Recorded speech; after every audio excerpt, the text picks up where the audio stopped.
Bonjour à toutes et à tous, aujourd'hui on se retrouve pour une nouvelle vidéo de présentation de jeux de société en solo et aujourd'hui j'ai décidé de vous présenter le jeu Chronologique Paris 1920.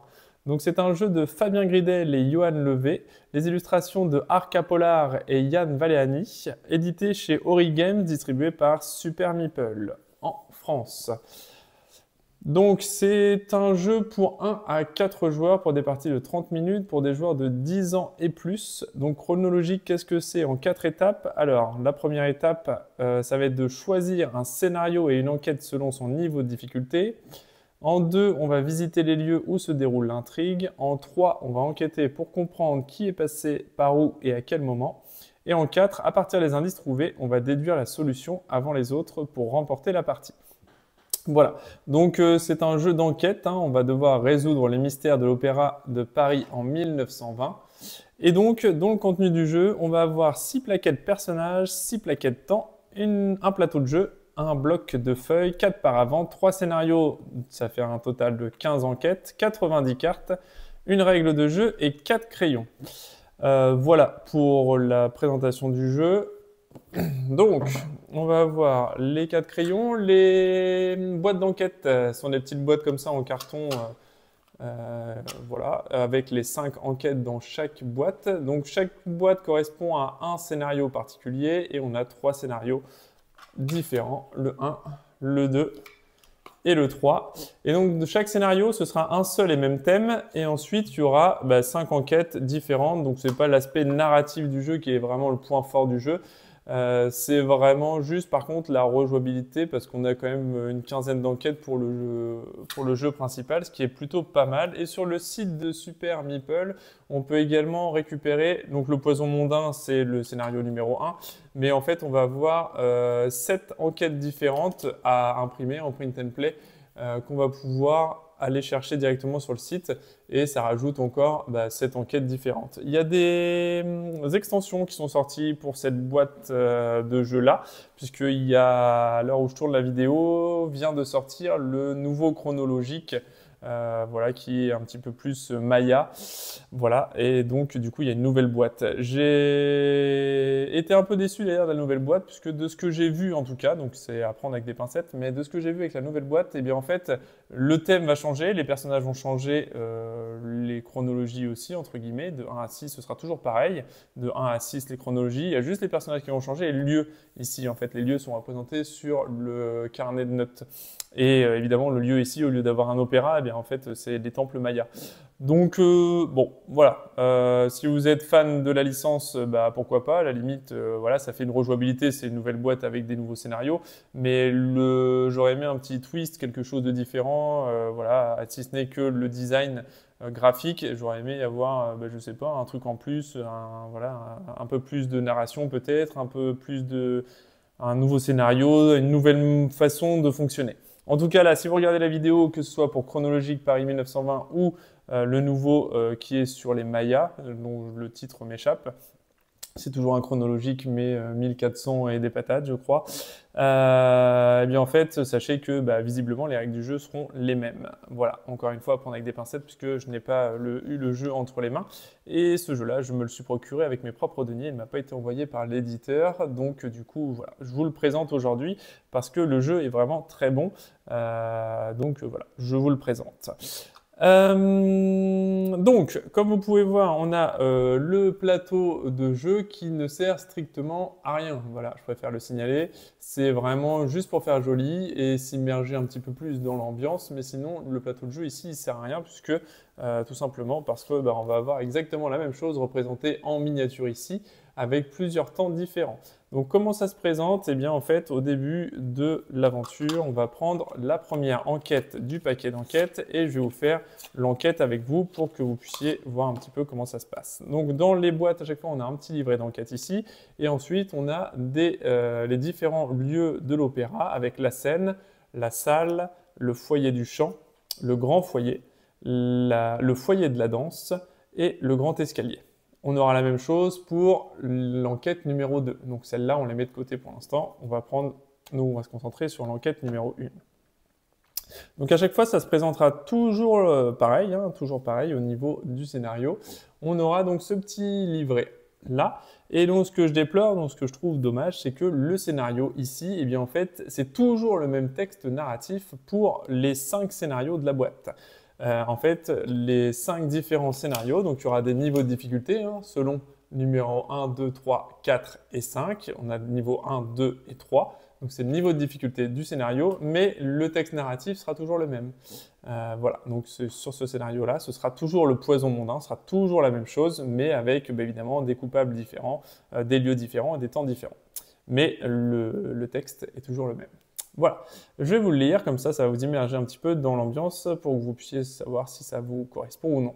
Donc, Poison mondain, 17 octobre 1922. Au petit matin, Denis, le célèbre détective, est retrouvé mort dans son lit, manifestement empoisonné. La veille, il enquêtait à l'Opéra de Paris, où se déroulait un gala de bienfaisance. Retracer sa soirée ainsi que celle des suspects de cette enquête pour identifier l'assassin. Donc, l'assassin a dû se trouver seul avec le détective pour l'empoisonner. Qui a empoisonné le détective, dans quel lieu et à quel temps? Voilà, donc ça va être vraiment la mission qu'on va avoir, hein, c'est de trouver qui a empoisonné le détective en sachant qu'il a forcément été seul avec le détective à un moment donné. Donc il va falloir trouver dans quelle salle le détective s'est retrouvé seul avec une personne. À quel lieu, dans quel lieu? Eh bien on va voir dans quel lieu ça se passe, hein, entre les 6 lieux différents que je vous ai donnés tout à l'heure. Et à quel temps, si c'est au temps 1, 2, 3, 4, 5 ou 6. Voilà, ce qui est indiqué sur la feuille de jeu. Ensuite, on va avoir des précisions. Donc les précisions, ça va nous donner des informations sur la mise en place. Dans ce scénario, vous utilisez toutes les plaquettes temps ainsi que toutes les plaquettes personnages. C'est tout le temps le cas en fait, hein. Cherchez pas dans ce scénario-là, en tout cas dans la boîte de base, c'est toujours le cas. Et d'ailleurs dans l'extension imprimable aussi. Bref, ensuite, les personnages se déplacent obligatoirement à chaque temps et toujours vers un lieu adjacent. Il ne reste donc jamais 2 temps consécutifs dans le même lieu. Tous les personnages sont présents dans chacun des temps. Et enfin, le détective s'est déplacé durant tous les temps de la soirée puisqu'il n'a été retrouvé mort que le lendemain matin à son domicile.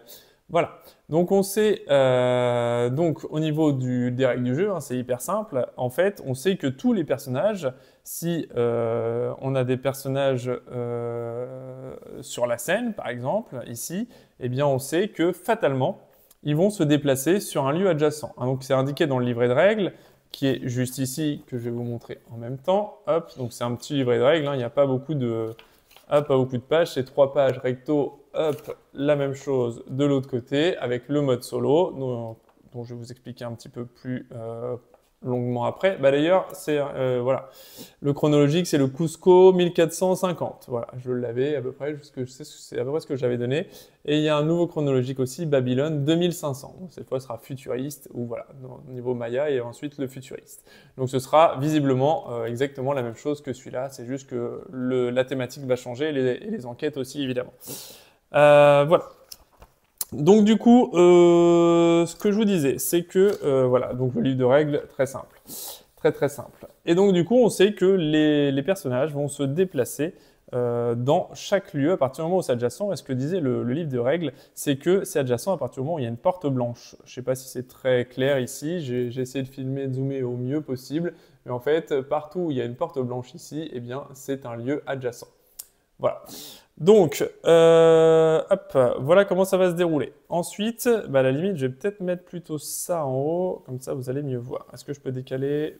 Hop, ouais, je vais le décaler comme ça. On verra pas trop les personnages, mais c'est pas bien grave. Hop, on va mettre tout ça là. Hop, voilà, comme ça, on va voir exactement chaque lieu bien déterminé. Après, les personnages en soi, ça n'a pas trop d'importance. On va pouvoir les mettre, hop, sur les côtés ici. Voilà, comme ça vous verrez quand même les personnages à droite et à gauche. Voilà, ce sont nos personnages. Voilà.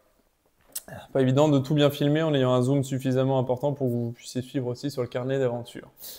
Voilà, donc la mise en place est terminée hein, pour le scénario. Et maintenant, il va falloir qu'on fasse la mise en place sur le carnet. Donc sur le carnet, on nous dit donc que la mise en place au temps 1, c'est celle-là. Donc on sait que le journaliste était donc dans le grand foyer ici. Donc ici on va mettre J au temps 1, ici. Hein. Donc on va mettre J ici. Ensuite, on sait que on va avoir le chauffeur également qui était avec le journaliste. Donc on va mettre un C. Voilà. Ensuite, on nous dit que le détective, au début de la soirée, était dans la salle. Donc lui, le détective, on sait qu'il est là, dans la salle. J'ai écrit assez gros, j'ai voulu ça à peu près visible. Ensuite, on sait que l'aventurière était dans le foyer de chant. Donc on sait que là, on a l'aventurière. On sait que la baronne était également dans le foyer de chant, avec l'aventurière. Et on sait que la servante était au niveau du foyer de la danse. Voilà. Donc là, on sait le positionnement de tous les personnages initialement. Donc on voit que le détective est tout seul et le scénario nous indique qu'ils ont forcément été uniquement deux, au moment où il a été empoisonné, le détective. Donc voilà, la mise en place est terminée pour ça. Et vous allez voir que, alors derrière la page, on a la solution et la deuxième mise en place pour le deuxième scénario. Voilà, le texte narratif ne changera pas. Je vous montrerai tout ça en fin de partie de toute façon. Voilà, donc on en sait plus maintenant sur le positionnement des personnages à l'instant T sur le temps numéro 1. Et maintenant, sur la partie solo, eh bien, en fait, on va pas avoir comme en multijoueur. En multijoueur, on a des paravents aussi, comme ça, avec le nom des personnages sur les côtés, voilà.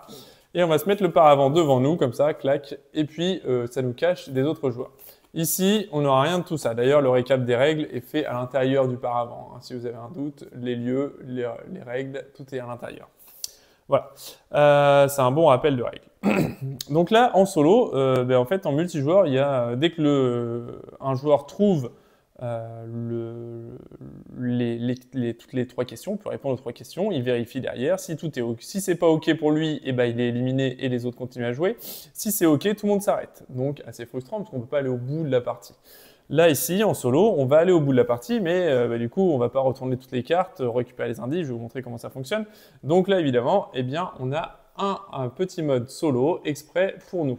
En fait, sur le mode solo, eh bien, en fait, on va mettre un bâton à chaque fois qu'on va demander un indice. Je vais vous expliquer comment ça fonctionne après.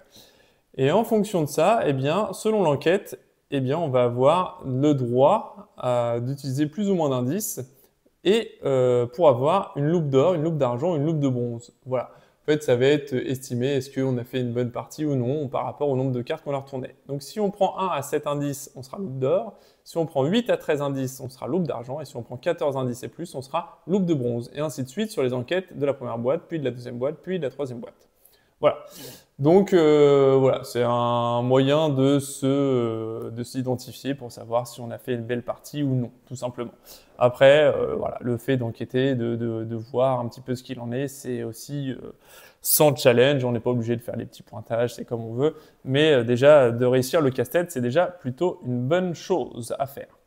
Voilà, donc maintenant on va pouvoir lancer la partie puisque tout est OK, tout est mis en place et on va pouvoir se lancer dans la partie. Comment ça fonctionne? Eh bien, on sait que chaque personnage va se déplacer forcément d'une case adjacente, donc sur un lieu adjacent ici. Donc on sait que par exemple le chauffeur et le journaliste, ils ont très bien pu aller soit dans la salle, soit dans le grand escalier, puisque ce sont deux salles adjacentes. Donc ils n'ont pas le choix, c'est soit l'un, soit l'autre. Le détective, lui, il est soit allé dans la scène ici directement, soit au grand escalier, soit ici au grand foyer, puisque tout est connexe ici par rapport aux portes blanches. Et idem hein, pour, je fais pas tout le tour, mais l'aventurière et la baronne, c'est la même chose. Elles peuvent aller soit à la scène, soit, excusez-moi, le foyer de la danse. Ensuite, la servante, elle peut aller soit à la scène ici, soit au foyer du chant. Voilà, vous avez compris le principe. Elles doivent forcément se déplacer d'un lieu adjacent. Elles ne peuvent pas rester, les personnages ne restent pas au même endroit à chaque fois. Voilà. Donc, alors ce qu'on va faire, c'est qu'on va aller chercher des informations. Alors, on peut aller chercher des informations de temps, on peut aller chercher des informations de lieu, de personnages, pardon. Donc, on aura tout ça, toutes ces informations, soit des informations de temps, au temps 6, on veut savoir combien de personnages il y avait dans un lieu, par exemple. Ou alors, on peut se dire, le chauffeur, j'ai envie de savoir combien de fois il est allé, par exemple, dans le foyer du chant. On va prendre la carte correspondante avec le lieu correspondant et on va voir les informations dont je vais vous expliquer tout à l'heure. Là, on pourrait se dire, bah tiens, j'ai envie de savoir, au temps 2, on va faire le pari que, je ne sais pas, le détective est peut-être parti du côté de la scène. Donc, je vais regarder, par exemple, au temps 2, qui y avait au niveau de la scène. Combien de personnages étaient présents. Je prends le temps numéro 2 et je vais prendre donc la scène. Hop, la scène, voilà. Je vais retourner ma plaquette et je vais la faire coïncider avec ma feuille de scène. Et je vais retourner pour avoir les informations. Donc là, on nous dit, par exemple, que au temps 2, sur la scène, il y avait 3 personnages, dont le détective. Donc on sait ici que le détective s'est déplacé ici, voilà, sur le temps 2, et qu'il y avait 3 personnages en tout. Donc on va mettre 2 points d'interrogation pour savoir qui sont les 2 autres personnages. Donc on sait qu'il y avait le détective plus 2 autres personnages, puisqu'ils étaient 3 en tout sur la scène au temps 2. Donc on peut d'ores et déjà se dire que bien, c'est pas au temps 2 qu'il a été empoisonné, le détective, puisque on nous dit bien au niveau du scénario qu'il n'était que 2 personnages lors de l'empoisonnement. Donc on va se dire, on va continuer, parce qu'on sait que c'est pas au temps 2 qu'il s'est passé quelque chose. Alors on ne sait pas qui a bougé, ni quoi que ce soit, pour l'instant on n'a que cette information-là, comme quoi le détective était sur la scène au temps 2.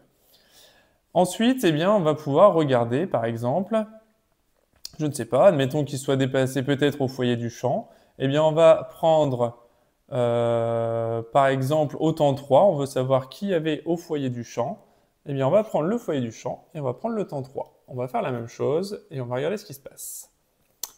Alors là, on sait qu'au temps 3, l'aventurière était seule au foyer du champ. Donc on sait que l'aventurière, elle est revenue ici. Et elle était toute seule. Ok. On retourne et on se repositionne. Bon, donc ça veut dire que notre détective, il n'est pas allé par là. On sait qu'il est allé là, et après on ne sait pas. Alors, ce qu'on va faire, c'est qu'on va demander le détective combien de fois il est venu dans la salle. Puisque là, on voit qu'il était dans la salle. Ensuite, il est parti du côté de la scène. Et alors, est-ce qu'il est revenu dans la salle en temps 3 ou pas? Donc, ce qu'on va faire, c'est qu'on va prendre le détective ici. Et on va se demander combien de fois il est venu dans la salle. Donc, pour ça, on prend le personnage cette fois. On va le coller derrière la salle et on va regarder les informations. Donc là, on nous dit que le détective, il est allé une seule fois dans la salle. Donc le détective est allé une seule fois dans la salle et on sait qu'il y était au temps 1. Donc ça veut dire que le détective, là ici on va le noter, dans la salle, hop, on va mettre un 1 pour dire que le détective il est allé une seule fois dans la salle. Ce qui veut dire que ici il est arrivé sur la scène et qu'ensuite ici il est forcément en fin de partie, là, sur tous ces autres temps, il n'est jamais revenu ici, le détective. Il est toujours forcément allé soit au foyer du champ, soit à la salle de danse, au foyer de la danse. On retourne ça et on revient ici. Alors, pour info, je vais quand même en profiter pour vous expliquer tout ça. Comment ça se décompose une fois qu'on retourne tout ça? Alors, en solo, on prend les 2 informations, ici et ici. En sachant qu'en multijoueur, je vous l'explique quand même, en fait, le logo avec un joueur, c'est une information privée. Ça veut dire qu'on a le droit de rejouer. Le petit logo ici, on peut rejouer. Et ici, on nous indique que c'est une information publique. On devra dire à tous les joueurs que le détective est venu une seule fois. Il est venu une seule fois dans la salle. Voilà, c'est la salle qu'on est. Donc il est venu qu'une seule fois dans la salle, on le dira à tout le monde. Par contre, là, quand il y a une information privée ici, on la garde pour nous. On ne le donne pas aux autres joueurs. Alors en solo, on s'en fiche, puisque voilà, ça ne nous donne rien. Donc là, on est déjà, donc on a fait 1, 2, 3 informations qu'on a demandé, puisque ça fait 3 infos que je demande. Ensuite, on va demander une 4e information. On va demander donc peut-être la salle de danse, parce qu'on sait que ici, non, on va même faire mieux que ça. On sait que dans la salle, il y est parvenu après le temps 1. Donc c'est pas possible qu'il ait reculé ici, on le sait. C'est pas possible qu'il soit allé dans le foyer du champ, puisqu'on nous dit que l'aventurière était toute seule au foyer du champ en temps 3. Donc ça veut dire que le détective est forcément allé au foyer de danse ici. Le détective, il est forcément au foyer de danse. Ok. Avec qui, je ne sais pas, mais il y est forcément allé ici. Voilà. Alors, ce qu'on va faire maintenant, c'est qu'on va demander au temps 3 qui y avait au foyer de danse. Foyer de la danse, temps 3. Allez, on regarde ce qui se passe. Et là, on voit qu'on a notre détective qui était tout seul. OK. Hop, notre détective était tout seul. Bon, bah là, donc, il est encore seul. Donc, c'est pas au temps 3. On peut déjà barrer le temps 3, on peut barrer le temps 2, on peut barrer le temps 1. On sait qu'il ne s'est pas fait empoisonner à ces moments-là. Ensuite, donc, on continue notre investigation et donc, on va la regarder au temps 4. On sait qu'au temps 4, notre détective, il est forcément soit retourné ici à la scène, soit remonté à la salle au foyer du champ. Donc, ce qu'on va faire, c'est qu'on va aller prendre notre détective ici et on va regarder combien de fois il est venu à la scène. Ça va nous donner une information importante. Alors, on sait que notre détective est venu à la scène au temps 6 une fois et qu'il y allait 2 fois en tout. Donc, on va marquer ici qu'à la scène, il est venu 2 fois en tout. Hop, je remets un bâton ici et un deuxième parce que c'est le deuxième que je demande. Ça fait 5. Ok, donc là, on sait qu'au temps 6, il y était. Donc, on sait qu'au temps 6, le détective y était. Ok. Mais il est venu que 2 fois, notre détective, à la scène. Et on sait que le détective y est déjà allé une fois ici. Donc là, il a bougé là, donc il a très bien pu y aller ici ou bien ici. Donc, on n'est pas beaucoup plus avancé. Donc, on va regarder au temps... alors, le détective, il est arrivé là. Ensuite, donc, soit il est monté, soit il est retourné à la scène. Au temps 4, on va demander qui y avait dans le foyer du champ. Foyer du champ, au temps 4, on retourne et on regarde ce qui se passe. Le détective tout seul. Le détective était tout seul ici. Ok, donc on sait que le détective était tout seul au temps 4. Donc il n'a pas été empoisonné non plus au temps 4. Donc c'est forcément sur le temps 5 ou le temps 6. En sachant qu'il est venu ici juste après le temps 3. Donc ça veut dire qu'au temps 4, le détective, donc il a fait ça, ça. Il est venu 2 fois sur la scène, oui, donc on le sait. Et donc, on est sûr, du coup, que notre petit détective, entre les deux, eh bien, il est redescendu ici.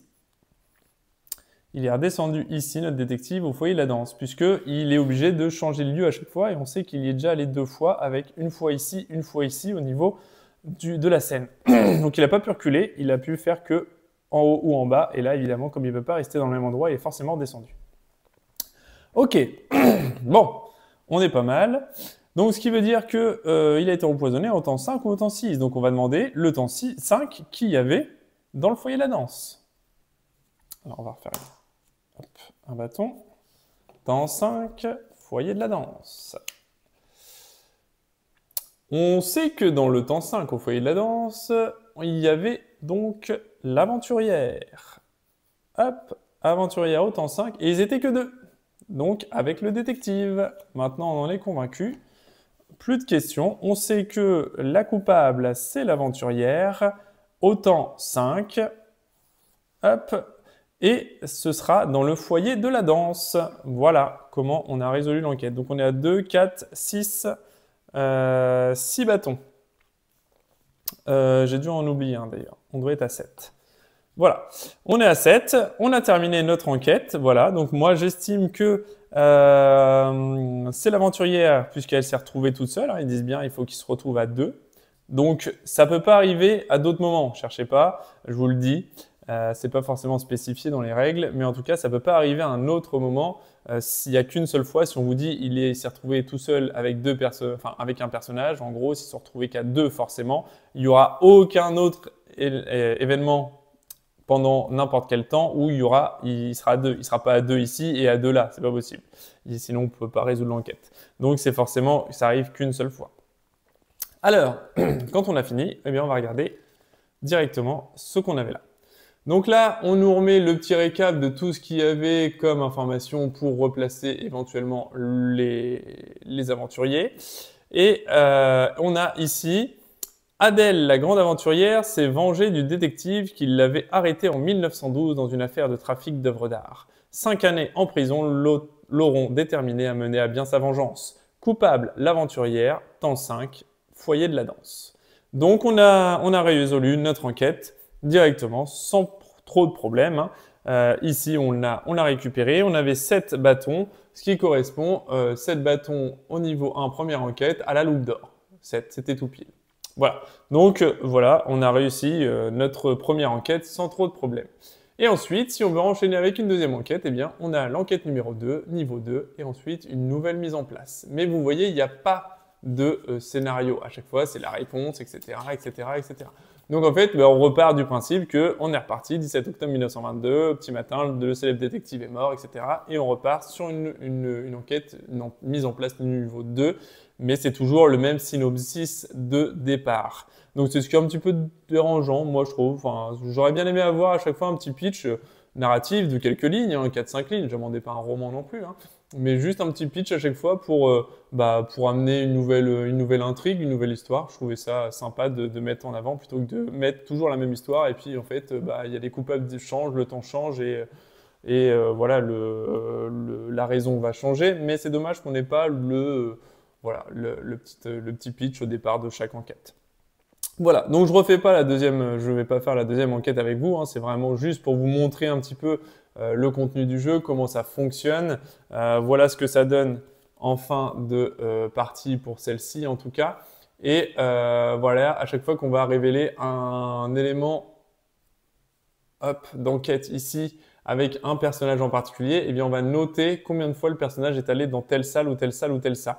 C'est ce qui va nous permettre de noter ici les éléments importants de nos personnages et c'est ce qui va faire qu'on va pouvoir en déduire le positionnement où il était, puisqu'on sait qu'à chaque temps, le personnage va bouger. Donc là, on savait que le détective, il y allait que 2 fois ici sur la scène. Donc il y allait une fois là, et on savait qu'au temps 6, il y était retourné. Donc on savait qu'entre-temps, il ne pouvait pas y être allé. Donc après, c'est la déduction et de la logique. Donc évidemment, en demandant et en posant les bonnes questions, eh bien, on peut se retrouver avec des enquêtes qui peuvent se résoudre le plus facilement possible, entre guillemets.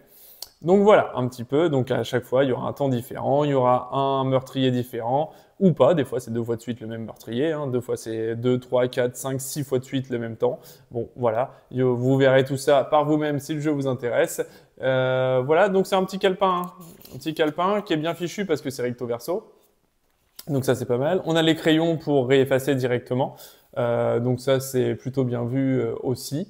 Je ne sais pas si les fichiers sont mis à disposition sur le site de l'éditeur, il faudra regarder, dites-moi vous si vous savez éventuellement, mais en tout cas il n'y a pas sur le site de l'éditeur. Donc moi actuellement j'ai fini toute la campagne, les 3 scénarios, j'ai fini aussi la boîte, le contenu additionnel que j'ai imprimé. Voilà, donc j'ai vraiment pris plaisir à ce jeu-là, à jouer à ça. Alors après, il y a, bon, bah voilà, l'opéra, vous voyez, il sert à rien, hein, tout est déjà affiché dessus. Ça, moi, clairement, je l'ai laissé dans la boîte. Hein. Je m'en servais pas, c'est vraiment pour l'immersion. Bon, ça peut être sympa en solo, mais en fait, voilà, c'est un jeu à cocher, hein, donc c'est un jeu d'enquête, donc tout se fait sur cette feuille-là. On a les personnages qui sont réindiqués là, les lieux aussi, et puis tout est miniaturisé ici. Donc en vrai, l'opéra, c'est juste pour la déco, c'est joli. Franchement, c'est super sympa, les illustrations sont top, hein, c'est super joli. Pas de problème, mais bon, pas très utile quand même. Mais en tout cas, bon, ça a le mérite d'être dedans. C'est pour ce qui accompagne le petit folklore avec les petits personnages ici. En plus, c'est pas mal fait quand on joue en multijoueur, je pense. J'ai pas joué en multijoueur, hein, mais au moins, on voit les personnages en face qu'on a à chaque fois qui correspond aux lettres. Et à l'intérieur, c'est bien fait parce qu'on voit le récap du tour de jeu, ce qu'on doit faire, noter secrètement l'information, partager l'information avec les autres et rejouer. Donc je peux pas vous dire ce qu'il donne en multijoueur, je l'ai pas du tout testé en multijoueur, j'ai joué qu'en solo, donc voilà. Mais en tout cas, ça prend quand même pas mal de temps, puisque une enquête c'est 10 minutes, un quart d'heure, 20-25 minutes sur les enquêtes les plus compliquées, puisque on va avoir après niveau 3 et niveau 4, et ensuite sur les enquêtes niveau 3, eh bien, on aura 3, 4 et 5. Donc voilà, donc évidemment plus ça va aller et moins on va vous donner d'informations des fois sur les personnages de départ, on ne saura pas où sont placés les personnages, des fois on ne saura pas du tout où sont placés les personnages. Voilà, il va y avoir des petites choses comme ça qui vont amener un petit peu de variabilité au fur et à mesure des parties, mais grosso modo ça joue toujours pareil, hein, il n'y a pas de mystère par rapport à ça, pas de surprise par rapport à tout ça, ça joue toujours de la même manière, on aura toujours cette même logique, cette même mécanique au fur et à mesure des aventures. Et c'est pour ça que je vous disais tout à l'heure, dans l'introduction, que je trouvais ça dommage que les extensions n'apportent pas une touche de nouveauté en fait, hein, sur le fonctionnement. Là, c'est juste des nouveaux cartons lieux, des nouveaux personnages et des nouvelles feuilles de lieu, mais en gardant exactement la même mécanique. Donc si vous êtes fan de cette mécanique, pas de souci. Moi, très honnêtement, j'ai fait 15 parties plus les 7 parties suivantes proposées par l'éditeur sur le site internet à imprimer. Voilà, j'ai fait 21 parties, je les ai toutes faites assez rapprochées. Bon voilà, j'ai fini les enquêtes, j'ai fait le tour du jeu, j'y rejouerai pas. Voilà, ça va partir à la revente pour potentiellement, voilà, si un jour j'ai envie d'y retourner, je reprendrai la nouvelle boîte directement pour me redonner un nouveau challenge et voilà, parce que c'est très plaisant, franchement, c'est très sympa. J'ai pris plaisir vraiment à y jouer à ce jeu. C'est pour ça que je le présente. Hein. Si j'avais pas pris plaisir, je vous l'aurais pas montré. Mais en tout cas, là, non, vraiment sympa. Dans les énigmes, c'est bien casse-tête. Hein. Là, au début, c'est relativement simple et plus ça va aller, plus c'est compliqué. Donc, il y a une bonne dose d'augmentation de difficulté. Ça, c'est bien dosé. Donc vraiment, ça c'est vraiment chouette. Mais voilà, une fois que j'ai fini les enquêtes, moi j'estime que bon bah voilà, je vais pas refaire les mêmes enquêtes, même si on va pas se souvenir. Clairement, je me rappellerai pas. Voilà, celle-là, je me souvenais pas du tout de comment ça se tournait, puisque à chaque fois c'est différent, donc on se rappelle pas les enquêtes. Mais en tout cas, clairement, j'aurais pas envie forcément d'y rejouer une fois que j'ai accompli toutes les missions. Bah, j'ai pas forcément envie d'y rejouer. En solo en tout cas, et comme j'y joue qu'en solo, bon bah voilà, le jeu va repartir à la revente et potentiellement je verrai dans quelques mois si jamais j'ai envie d'y retourner, bon bah voilà, je me repencherai dessus, mais vu le nombre de bons jeux qui sortent régulièrement et qui emplissent ma bibliothèque, ma ludothèque, je vous dirais que voilà, j'aurais pas forcément l'envie de retourner sur ce type de jeu avec toutes les nouveautés qui sortent régulièrement. Voilà, mais en tout cas, vraiment un vrai plaisir d'y jouer à celui-ci. Voilà, en tout cas, bah, choisissez plutôt le thème qui vous convient, puisque peut-être que comme moi, vous n'aurez pas envie de faire toutes les boîtes de jeux en sachant que les mécaniques ne sont pas nouvelles. Alors après, il y aura peut-être une surprise sur le nouveau, je ne sais pas, je vous dis, c'est à approfondir. Dites-moi si vous avez fait le jeu, si c'est exactement pareil ou pas. N'hésitez pas à laisser tout ça en commentaire. Voilà, je vais m'arrêter là pour la présentation de Chronologique, donc un excellent jeu casse-tête, hein, un peu entre le Cluedo et Mastermind, à essayer de trouver les combinaisons en fonction de ce qu'on nous donne. Donc ça tourne très bien en solo, c'est super sympa et surtout en solo on peut aller au bout de l'enquête à chaque fois. Donc ça c'est bien, alors qu'en multi, dès qu'il y en a un qui trouve, fin du jeu. Bon, un peu frustrant parce que les autres ils ont commencé et puis en fait ils n'en savent rien et puis bah, la partie est terminée. Donc c'est pas super plaisant je trouve, alors qu'en solo bah, au moins on va jusqu'au bout de l'enquête et ça c'est plutôt cool. Voilà, donc pour moi vous savez c'est vraiment chouette comme jeu pour un contenu sympa, voilà, tout est top, le matériel est quali, le prix du jeu est pas déconnant, c'est entre 15 et 20 euros, je sais plus exactement, une vingtaine d'euros la boîte. Donc il y a de quoi faire, il y a de quoi jouer, il y a de quoi s'amuser pour 20 euros. Franchement, vous y trouverez votre compte, je pense.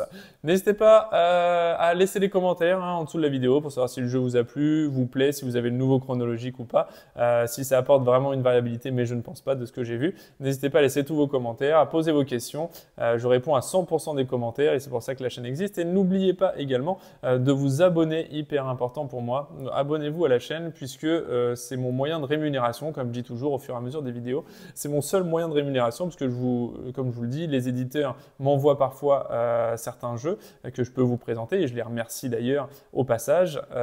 Voilà. C'est toujours plaisant de recevoir tous ces jeux pour pouvoir vous les présenter, mais je ne suis pas rémunéré déjà par les éditeurs qui me les envoient, personne ne me paye pour donner un avis sur telle ou telle vidéo, et je mets volontairement, je vous embête pas la communauté de joueurs et d'abonnés à vous mettre justement des liens affiliés, bombardés de liens affiliés, bombardés de liens Tipeee, de pourboires sur la chaîne YouTube, etc. Et surtout, je ne veux pas de vidéos je ne veux pas de pub, pardon, sur la chaîne YouTube pour que vous puissiez découvrir le jeu sans pub toutes les 5 minutes. Là, c'est hyper agaçant. Et voilà. Du coup, je ne suis sponsorisé d'aucun moyen monétaire. Simplement, les éditeurs qui m'envoient parfois le jeu, mais je vous le signale au début de la partie. Et surtout, ce que je souhaite à chaque fois, et c'est ce que j'explique bien à chaque éditeur avant de m'envoyer les jeux, c'est que je veux une totale liberté éditoriale et j'ai pleinement, évidemment, le pouvoir de dire si le jeu est bon ou non. Voilà, tout simplement. Donc, je me dois de présenter le jeu, ça, il n'y a pas de souci. C'est un engagement que je tiens auprès des éditeurs qui m'envoient les jeux de société, mais bien évidemment, je me garde bien de pouvoir critiquer positivement ou négativement le jeu directement sur la vidéo. Voilà, ce sera tout. Donc n'hésitez pas à vous abonner. Voilà, il n'y a que comme ça que je suis récompensé par votre fidélité et c'est ce qui est le plus important sur la chaîne, en tout cas sur ma chaîne à moi. Voilà, je vous embête pas plus longtemps. Abonnez-vous. Une vidéo tous les vendredis soirs 18 h, une vidéo le mardi soir 18 h, un petit peu exclusive de temps en temps quand j'ai une vidéo à sortir un petit peu rapidement et que j'ai besoin de le passer. Voilà, pour vous alimenter aussi la chaîne et de temps en temps un petit cadeau surprise, une petite vidéo, un nouveau jeu solo à découvrir, c'est toujours aussi sympa. Mais en tout cas, tous les vendredis soirs, 18 h, vous êtes certain qu'il y a un nouveau jeu de présenter en solo. Un jeu ancien, un jeu nouveau, il y a un petit peu de tout sur la chaîne, donc n'hésitez pas à vous abonner pour rater aucune sortie de jeu solo qui pourrait vous plaire. Voilà, je finis là-dessus. Je vous souhaite une bonne journée, bonne matinée, bonne nuit en fonction de quand vous me regardez. Je vous dis à bientôt pour une prochaine vidéo. Salut!